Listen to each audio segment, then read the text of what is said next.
আসসালামু আলাইকুম রহমতুল্লাহ। রাফসা নিউজে সবাইকে স্বাগতম। নানা জল্পনা কল্পনার পর আওয়ামী লীগের শরিক দলদের সঙ্গে আসন বণ্টনের জটিলতা কেটেছে। শরিক দল ও ১৪ দলীয় জোটের সঙ্গে আসন বণ্টন চূড়ান্ত করেছে আওয়ামী লীগ। ১৪ দলের সমন্বয়ক ও আওয়ামী লীগের উপদেষ্টা পরিষদের সদস্য আমির হোসেন আমু বিষয়টি নিশ্চিত করেছেন। দ্বাদশ সংসদ নির্বাচনে ১৪ দল জোটের শরিকদের ৭টি আসন ছাড় দিচ্ছে ক্ষমতাসীনরা। এদিকে জাতীয় পার্টির সঙ্গেও সমঝোতা চূড়ান্ত হবে বলে জানিয়েছেন তারা।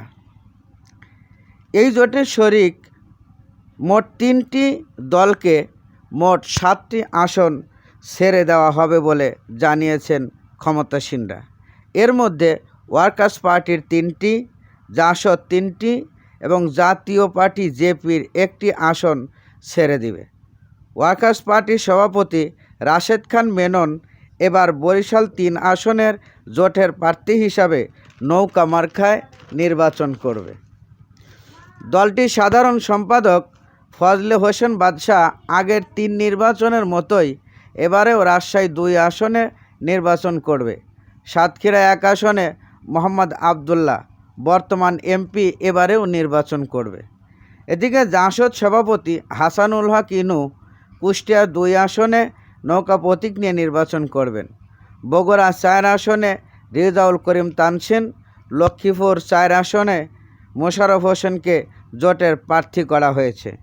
এদিকে জেপির চেয়ারম্যান আনোয়ার হোসেন মঞ্জুকে পিরোজপুর ২ আসনে নৌকা প্রতীক দিয়েছে আওয়ামী লীগ। এছাড়া অন্য সব শরিক দলগুলোকে কোনোভাবেই ছাড় দিবে না ক্ষমতাসীন আওয়ামী লীগ। এদিকে আওয়ামী লীগের নেতারা বলছে, দেশে শান্তি ও সমৃদ্ধি উৎসবমুখর নির্বাচনের লক্ষ্যে মিত্রদের সঙ্গে আসন বণ্টনে ও কৌশল নির্ধারণের মধ্য দিয়েই নির্বাচন করছে আওয়ামী লীগ।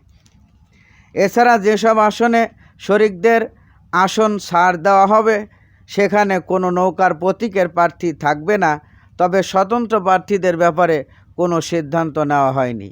এতে ১/৩ আসনে তীব্র প্রতিদ্বন্দ্বিতা হবে বলে ধারণা করা হচ্ছে। এদিকে ২০০৮ সালে অনুষ্ঠিত নবম জাতীয় সংসদ নির্বাচন থেকেই আওয়ামী লীগের সঙ্গে সমঝোতা করে নির্বাচনে অংশ নিচ্ছেন জাতীয় পার্টি। এবারেও তাই একইভাবে নির্বাচন করতে চায় তারা।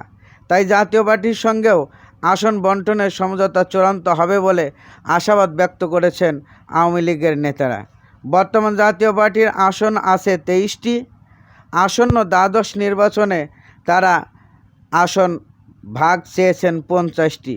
যদিও প্রথম দিকে তারা ১০০টি আসনের তালিকা নিশ্চিত করতে চেয়েছিল, কিন্তু তাদেরকে কোনো ছাড় না দেওয়ায় সর্বশেষ ৫০টি আসনে সমঝোতা হওয়ার লক্ষ্যে উপনীত হয়েছেন।